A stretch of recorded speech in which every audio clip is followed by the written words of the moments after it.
എല്ലാവർക്കും നമസ്കാരം. ഇന്ന് ഞാൻ പറയാൻ പോകുന്ന കഥ ഭക്തന് എങ്ങനെയാണ് ഭഗവാൻ കാവൽ നിന്നത് എന്നതിനെക്കുറിച്ചാണ്. ഒരിക്കൽ ലങ്കാധിപതി രാവണൻ പാതാളം കാണാൻ പോയി. ഭൂമിയിൽ നിന്നും 6 ലോകങ്ങൾ കടന്നാലേ പാതാളത്തിൽ എത്താൻ സാധിക്കൂ. ഹിന്ദു വിശ്വാസമനുസരിച്ച് 14 ലോകങ്ങളുണ്ട്. ഭൂമിക്ക് മുകളിൽ 7 ലോകം, ഏറ്റവും മുകളിൽ സത്യലോകം, പിന്നെ തപോലോകം, ജ്ഞാനലോകം, മഹാലോകം, സ്വർഗലോകം, ഭൂവർലോകം, ബഹുലോകം. ഭൂമിക്ക് താഴേക്ക് 7 ലോകം: അതലം, വിതലം, സുതലം, തലാതലം, മഹാതലം, രസാതലം, പാതാളം. ഓരോ ലോകവും കണ്ട് രാവണൻ സുതലത്തിലെത്തി. അതിമനോഹരമായ ഉദ്യാനത്തോടു കൂടിയ സുതലം വിസ്തരിച്ചൊന്ന് കാണുവാൻ രാവണൻ തീരുമാനിച്ചു. ഉദ്യാനം ആസ്വദിച്ച് നടക്കുമ്പോൾ ഒരു അതിമനോഹരമായ രാജകൊട്ടാരം കണ്ടു. ഭൂമിക്കടിയിൽ ഇത്രയും മനോഹരമായ ഒരു കൊട്ടാരമോ? രാവണന് അത്ഭുതം തോന്നി. കൊട്ടാരത്തിൽ ഉള്ളിൽ കയറി കാണുവാൻ തീരുമാനിച്ചു. കൊട്ടാരത്തിൻ്റെ പ്രവേശന കവാടം ലക്ഷ്യമാക്കി നടന്നു. അടുത്തു ചെല്ലുന്തോറും അതിൻ്റെ മനോഹാരിത കൂടി വരുന്നു.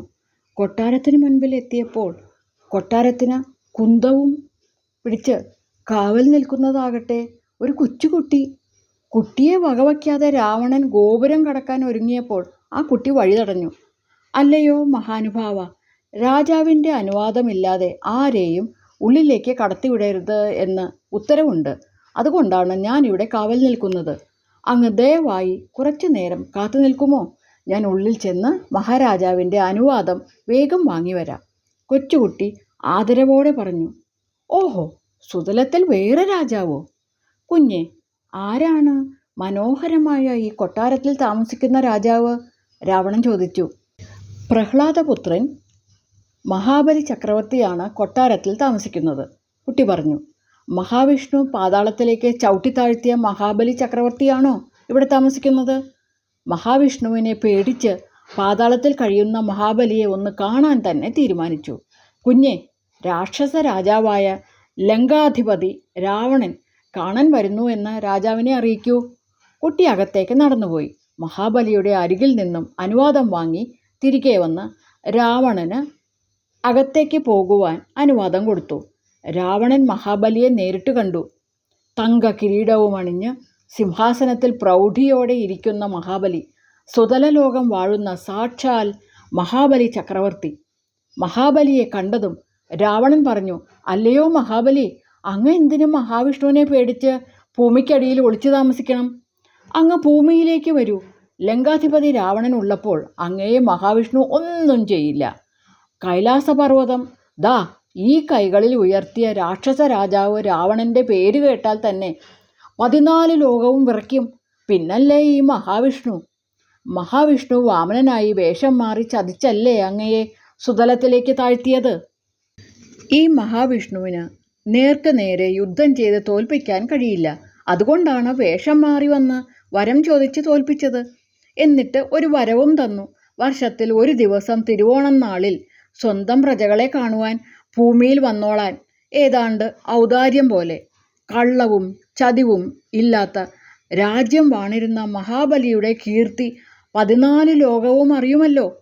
മഹാബലി എൻ്റെ കൂടെ വന്നാലും രാവണൻ ഉള്ളപ്പോൾ മഹാബലിയെ ആരും തൊടില്ല. മഹാവിഷ്ണു മാത്രമല്ല, ലോകത്തിലെ ഒരു ശക്തിയും രാവണനെ തോൽപ്പിക്കില്ല. സംശയിക്കണ്ട." മഹാബലി ഒന്നും മറുപടി പറഞ്ഞില്ല. രാവണനെ കൊട്ടാരം കാണിച്ചു കൊടുക്കാൻ ക്ഷണിച്ചുകൊണ്ടുപോയി. സുതലത്തിലെ അതിമനോഹരമായ കൊട്ടാരം കണ്ട് രാവണൻ അത്ഭുതപ്പെട്ടു. രണ്ടുപേരും നടന്നു നടന്ന് കൊട്ടാരത്തിൻ്റെ നടുത്തളത്തിലെത്തി. കൊട്ടാരത്തിൻ്റെ നടുത്തളത്തിൻ്റെ മധ്യഭാഗത്തായി രത്നക്കല്ലുകൾ പതിപ്പിച്ച അതിമനോഹരവും ഭീമാകരവുമായ ഒരു സ്വർണ്ണ തളിക കിടക്കുന്നു. ഒരു 100 പേർക്ക് വട്ടത്തിലിരുന്ന് ഭക്ഷണം കഴിക്കാനുള്ള വിസ്താരമുണ്ട്. ഇത്രയും വലിയ തളികയിൽ ആരാണ് ഭക്ഷണം കഴിക്കുന്നത്? അത് മാത്രമല്ല, എന്തിന് ഈ നടുത്തളത്തിൽ വെച്ചിരിക്കുന്നു? ഇതെടുത്ത് ഒരു സൈഡിൽ മാറ്റിവെച്ചാൽ കൂടുതൽ സൗകര്യം കിട്ടുമല്ലോ. രാവണൻ മഹാബലിയോട് ചോദിച്ചു. "ഈ തളിക ഇവിടൊന്ന് മാറ്റിവെച്ചുകൂടെ? നടുത്തളത്തിൽ ഇതിങ്ങനെ കിടക്കുന്നത് അസൗകര്യവും അഭംഗിയുമാണല്ലോ. പരിചാരകരോട് പറഞ്ഞാൽ അതെടുത്തു മാറ്റില്ലേ? ഞങ്ങളെല്ലാവരും അതെടുത്തു മാറ്റുവാൻ പരിശ്രമിച്ചു, പരാജയപ്പെട്ടു. അത്രയ്ക്ക് ഭാരമാണ്. എടുത്തു മാറ്റാൻ ആഗ്രഹമുണ്ട്, പക്ഷെ ആർക്കും സാധിക്കുന്നില്ല. കൈലാസം കൈകളിൽ ഉയർത്തിയ അങ്ങേക്ക് ചിലപ്പോൾ ഞങ്ങളെ സഹായിക്കാൻ കഴിഞ്ഞേക്കും. അങ്ങ് തന്നെ അതൊന്ന് നീക്കി വെച്ചു തന്നാലും, മഹാബലി പറഞ്ഞു. രാവണൻ ഒരു കൈ കൊണ്ട് തളിക ഉയർത്താൻ ശ്രമിച്ചു, അനങ്ങുന്നില്ല. 2 കൈകളും കൊണ്ട് ഉയർത്താൻ ശ്രമിച്ചു, തളിക അനങ്ങുന്നില്ല. നിലത്തിരുന്നു കൊണ്ട് 2 കൈകൾ കൊണ്ട് വീണ്ടും തളിക ഉയർത്താൻ ശ്രമിച്ചു.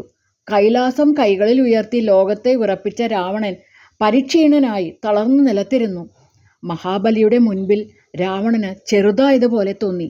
മഹാബലി അടുത്തേക്ക് ചെന്ന് രാവണനെ വിശ്രമ സ്ഥലത്തേക്ക് കൊണ്ടുപോയി. രാവണനോട് പറഞ്ഞു, നീ ഇത്രയും നേരം ഉയർത്താൻ ശ്രമിച്ചത് വെറുമൊരു തളികയല്ല രാവണ. അത് എൻ്റെ മുത്തച്ഛൻ ഹിരണ്യകശിപുവിൻ്റെ ഒരു കാതിൽ കിടന്ന കുണ്ടലമാണ്. കൈലാസപർവ്വതം കൈകൊണ്ട് ഉയർത്തിയ നിനക്ക് വെറുമൊരു കുണ്ടലം ഉയർത്താൻ കഴിഞ്ഞില്ല.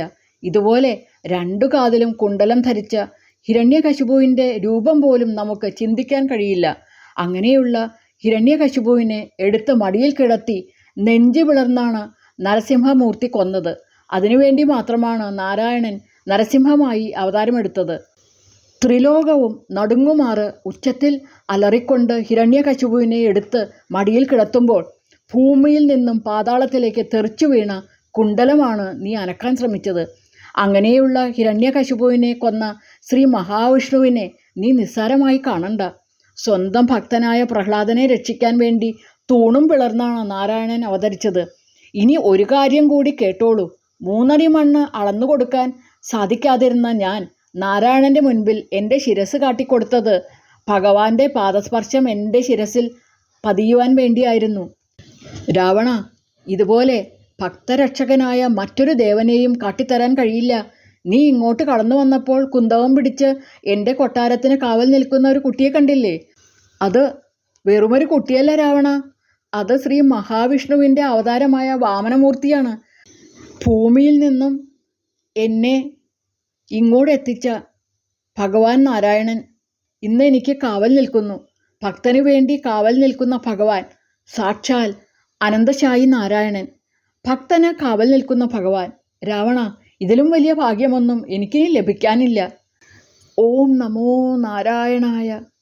ഇനി അടുത്ത തിരുവോണം വരെ വാമനൻ മഹാബലിക്ക് കാവൽ നിൽക്കും, ഭക്തന് കാവൽ ഭഗവാൻ. എന്ത് ഭാഗ്യാണല്ലേ!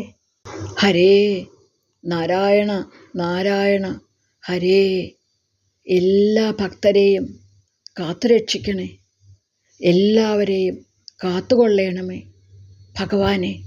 ഭക്തവത്സല, കാരുണ്യസിന്ധു. നന്ദി.